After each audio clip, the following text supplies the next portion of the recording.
Hi, this is Steve from Appsplanation.com, and today we're taking a look at the game Clash of Clans. Got curious about this game because I've seen it on the top grossing chart on the iOS App Store, and it's been there for quite a while, so I was curious as to why, so downloaded it to check it out, and now I know why it's the top grossing game, and we'll get into that.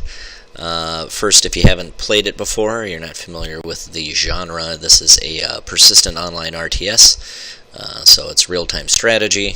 You're playing mostly multiplayer against other people.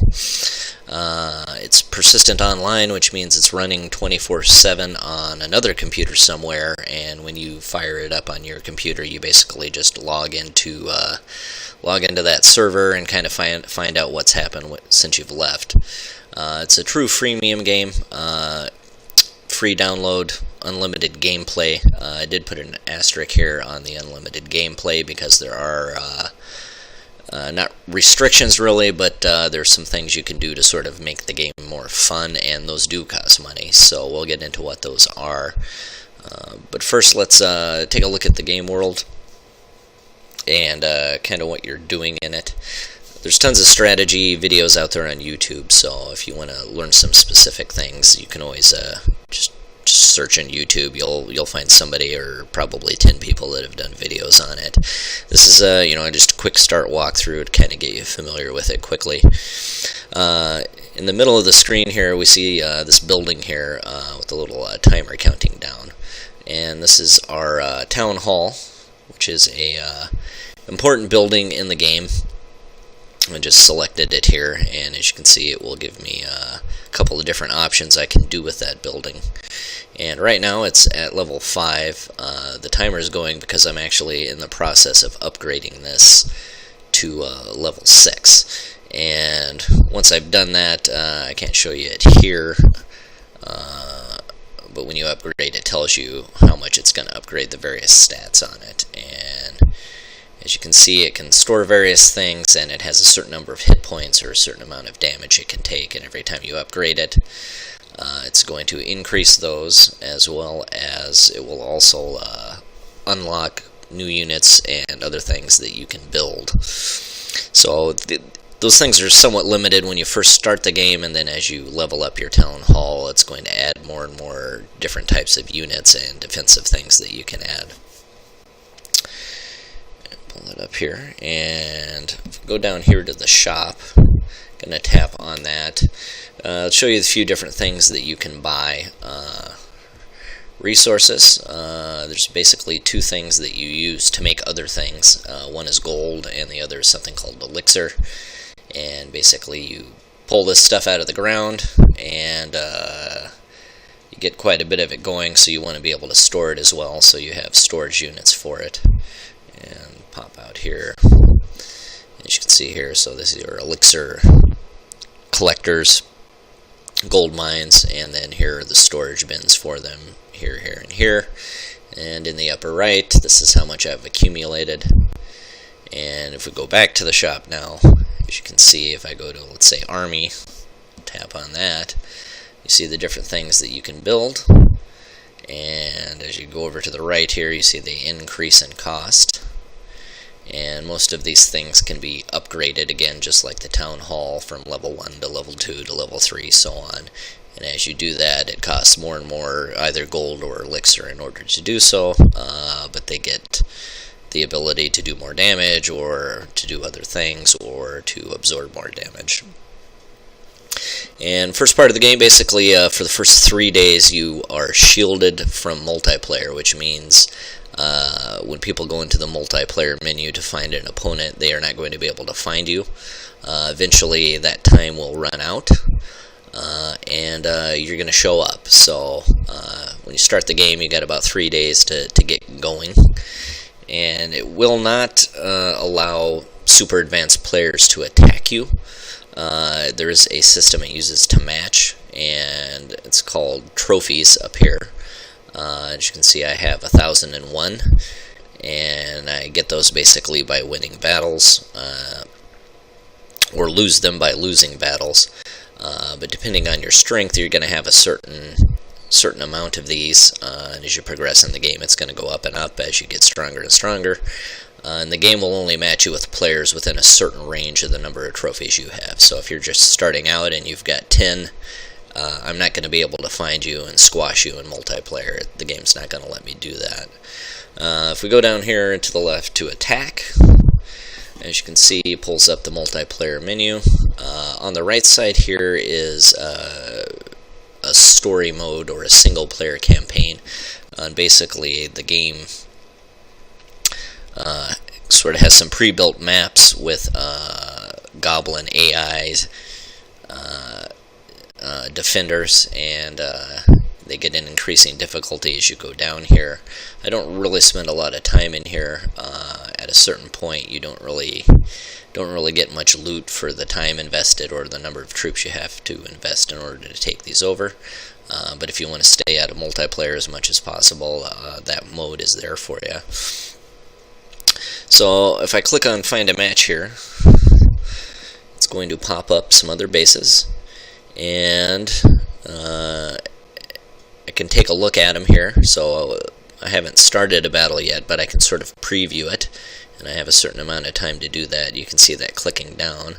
If I decide for whatever reason I don't want to attack this base, because let's say it just doesn't have enough gold or elixir to suit my tastes, I can skip this one. It does cost gold to do it, but we'll do that. So I pay 170 gold, and I get to look at another one, and this one is also not very exciting in terms of what's available, so I would go next one, 170, and another one, and this one, might think about attacking. I actually don't have enough troops actually to successfully attack a base like this, but maybe I'll just do it just for giggles for this video here.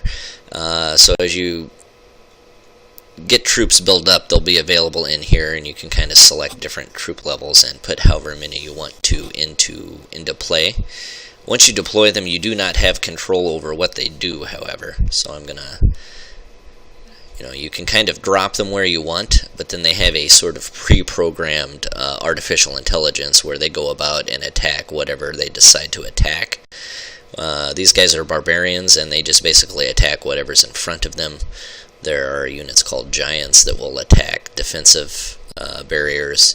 There's air units that will fly over and attack from the air, and things like wizards. And as you go up and up and up, there's more and more different varied powerful units and healing units and stuff like that. And as you can see, didn't really have enough troops, so I got killed pretty quickly. Lost 22 trophies. And we go back to the screen here, and as you can see, my trophy count went down. So this will make it easier the next time I do go into multiplayer. I'll have somewhat less powerful opponents to play against. You will find some high-level players that do kind of like back in the Halo days of something we call leveling, which is to get their score dropped way down so that they can just hop in against weaker players and pound on them. Doesn't happen a real lot, though. Usually the matchmaking system's pretty good. So that's the main thrust of the game. You have a base, you build it, you upgrade things. Your opponents will have a base, they will upgrade things.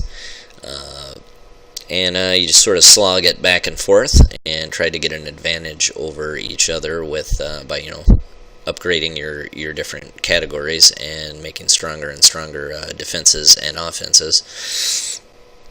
A big part of this game, which personally I haven't really gotten into so much, is the like the name says, this is about clans. And as you can see here, I have a building. It says the Humble Boys on it, and this is my clan building, which is a building that people that are members of the same clan can donate troops to, and when someone attacks my base, they'll come filing out in order to attack it, assuming they're in close enough proximity. If we go to, let's do it this way, I'll go up to the information screen, which is my info, click on View Clan. So I just recently built a clan, and now I have it here. I think you can have, again, 50 people. Once you've built up a clan, you can get involved in what are called Clan Wars, and basically you're just attacking other clans, and there's certain rules and stuff to that. I haven't gotten real deep into it, but once again, I'm sure you can YouTube on that stuff and find out the skinny and different strategies and things like that.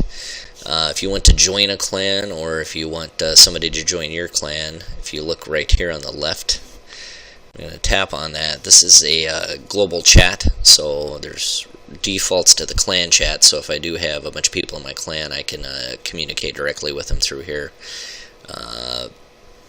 They also have global chat, and as you can see here, Calvin2 wants somebody to join his clan, and this guy wants somebody to join his clan. So if you need to join a clan, it's pretty easy. You'll find somebody who to jump on board. There's different hierarchies within the clan, so you have like certain high positions where you can recruit other people, and certain positions where you don't. Won't get too deep into that right here. One thing I will do though is show you, if you see this little green thing next to each of these names, this will pull up a dialogue sheet basically, and you can find out some different things. You can look up information about this player. Most important one I find is really visit, because you can tap on that and it will take you to this guy's base, and you can preview it, and you can decide whether you really want this guy in your clan or not, based on how strong he is or how poor his aesthetic taste is in base building. I'll return home here. And that's the basic skinny in terms of playing on a day-to-day basis. Now, stepping back to the asterisk that I put at the beginning of the video here, as you'll notice, this timer is ticking down. So I'm going from a level 5 town hall to a level 6 town hall, and the process of upgrading takes 4 days in this case, which is a hell of a long time to wait for something to happen. And the fine folks at Supercell who make this game understand that, so they want to help you out. And so what they do, and I'll tap on this here, this gives you this option, which is finish now. And if I tap this, it is going to basically deduct from my gem resource, which is something that I do not have collectors for. If you look around here, there is no way to get gems save for a couple. One is that, as you'll notice on my property here, here's a bush, or sorry, a tree, and here's another tree, and I think I had a log floating around here somewhere. There's a log right there, or sorry, a trunk. As you clear away obstacles on your property, you start with quite a few, and then once you've cleared them all off, basically they will spawn randomly every 8 hours. You won't know exactly what kind you get, but when you remove these, it will actually give you somewhere from 0 to 6 gems when you do it. So that's one way to collect gems. The other way, and the much faster way, is of course to spend money. And if we go to the shop here, go to treasure, as you see, I can buy 500 of these puppies for $4.99. For $20 I can get 2,500, and for $100 I can buy 14,000 of them, which is about a 40% bonus over if you just bought the basic amount. And this is where Supercell is making a ton of money, and I've read a few articles about their financial status, and they are raking in money. I mean, just millions upon millions upon millions, if not billions at this point, from doing this. And you wouldn't think you'd be able to make that much money at it, but if you take a look at the ratio of what it is costing you to speed things up versus what you actually get, you can see that it is, it's almost like getting mugged. I mean, it's insanely out of whack how much they're charging for these things. As you can see, in this case, again, whoops, tapped the wrong one there, 192 I can buy 500 of these things for, as we saw there, it was $4.99, so $5. But let's take a look at the actual math of this. Bring this back here, and so a 24-hour speed boost is going to cost you approximately $2.50. So if something costs or takes 1 day to upgrade, if you wanted to do it instantly, you can, but it's going to cost you $2.50. In this case of the Town Hall that I'm currently upgrading, a 5 Town Hall to a level 6, I could make that happen instantly instead of waiting 4 days, but it would cost me $10. And that is to upgrade one thing, one level. I don't know about you, but that just seems exorbitant, how much it costs to do that. Whatever my opinion is, however, it is working. Somebody is giving these people money. So if you have kids, you might want to think twice about letting them download it and just get into it if they're the kind of kids who are going to be hassling you to spend money all of the time. Basically, anything you want to do in the game can be speeded up with gems. And as we stated there, you can only collect so many. It take probably weeks of clearing objects in order to get enough gems to make anything significant speed up on your base. So there is one other way you can get gems, and if you see this gal here, she's in charge of achievements. So as you accomplish different things, it will give you a reward of some different gems. And that's all well and good, but once again, it takes a damn long time to do those things. To Supercell's credit, it's not required. So as long as you're patient and you're willing to only, hop in once or twice a day in order to accomplish something, because everything else is upgrading. Like in this case, I have 2 things upgrading at one time, and you do have a limited number of. You see these little huts here; these are builder huts. So it requires gems in order to get those things up to begin with. So the whole process of building and upgrading is highly tied into the amount of gems you have. And if you're an impatient person, it will drive you nuts, because you get an allotment of about like 500 to start, and you very quickly blow through that, and then you're left just waiting, as I have waited, as you can see here, over 3 days now to get my Town Hall upgraded. And once I do that, I'll be able to build some new things. It'll give me more walls I can build. I'll be able to build another wizard tower, another mortar, a few other things. But, for $10 to do it instantly, I mean, again, that just seems highly exorbitant to me. But, having said that, again, you don't have to spend any money. So, if you're patient, you can have fun with this game. You can build troops and attack pretty much ad nauseum. There's nothing preventing you from doing it, other than the time it takes to build troops, which really isn't long. Usually within about a half hour, you can build up a pretty large force. In fact, I'll just hop in real quick and show you that. Go in here, train troops. More powerful units take longer, like the wizard here takes about 7 minutes to build. Barbarian only takes like 20 seconds, so, and then it's sort of spread out through the rest of these. And you can just, build up as long as you got some resource collectors going. You'll be able to basically play all day long, just the time interval waiting for your troops to finish building, and you can go attack.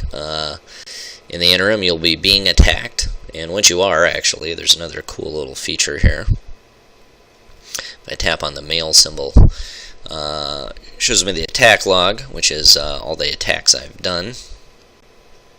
Your most recent ones, it will actually allow you to replay, and also the defense log, so I can see the people who've attacked me. And again, the most last couple ones here, I'll be able to either replay.